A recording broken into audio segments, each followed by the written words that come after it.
In addition to using different panels, you'll also spend a lot of time in Photoshop switching tools. Now, almost every tool has a shortcut. For example, the Move tool has the shortcut of the V key. So if I tap the V key, it automatically selects the Move tool. If I tap the M key, we automatically select the Marquee tool. Now, if you don't know the keyboard shortcut for a tool, you can hover your cursor on top of the tool, and typically you would get a tooltip. However, in a previous video, I turned off the tooltip under Photoshop, Preferences, and then Tools. On Windows, this would be under your Edit menu, and then Preferences. And it's this option right here to show tooltips or to show rich tooltips. The show tooltips, those are just the small little yellow tooltips like this that pop up, whereas the rich tooltips are actually the animations. So I'm going to go ahead and leave those off, but you might want to leave them on if you want to see those tooltips. You can also see the keyboard shortcut that's assigned to the tool by just clicking and holding on the tool, and if it has a shortcut, it will appear to the right of the tool's name.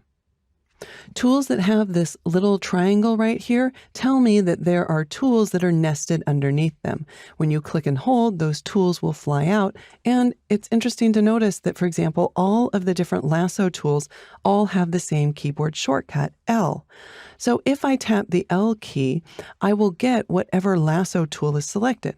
For example, if I switch to the polygonal lasso tool, and then I tap something like the M key to get the Marquee tool, and then I tap L again, it will give me whatever tool is sitting here on top.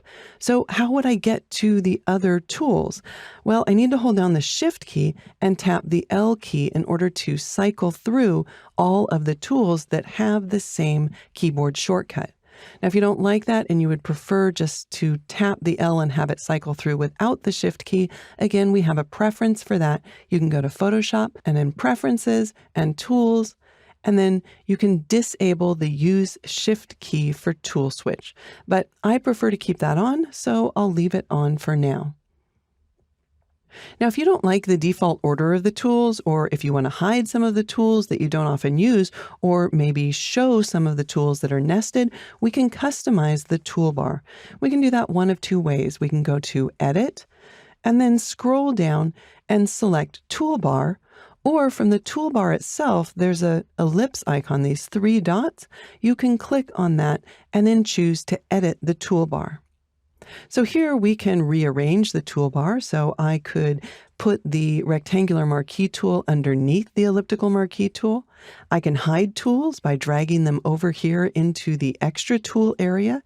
And I can split apart tools by just dragging them in between any of the tool groupings. We can see now that I have not only the rectangular marquee tool, but also the elliptical marquee tool in my toolbar. We can also change the keyboard shortcut for any of the tools. So for example, if I click on the M next to the elliptical marquee tool and I decide that I want to change it to O, I could choose O. But that would remove it from the Dodge, Burn, and Sponge tools. So there is one key that is not used by default, and that is the N key. So I'll tap N and assign that to the elliptical marquee tool.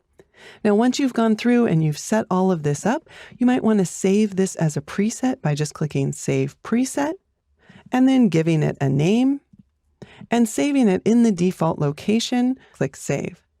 Now, if I ever want to restore the defaults, I can just click Restore Defaults, and they're back to where we started.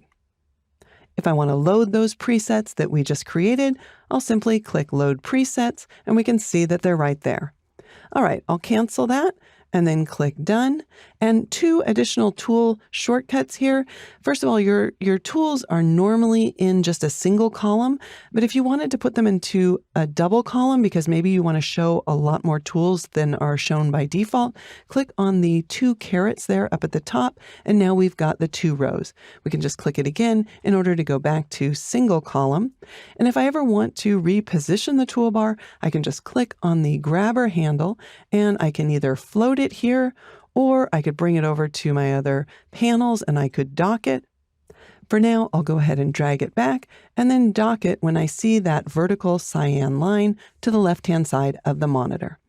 So, as you can see, the tool setup in Photoshop is very flexible, and don't worry about learning all of the shortcuts to all of the tools right away. You'll learn the ones that you need, and soon enough, it'll be second nature just to use the keyboard shortcut to quickly access the tools you want.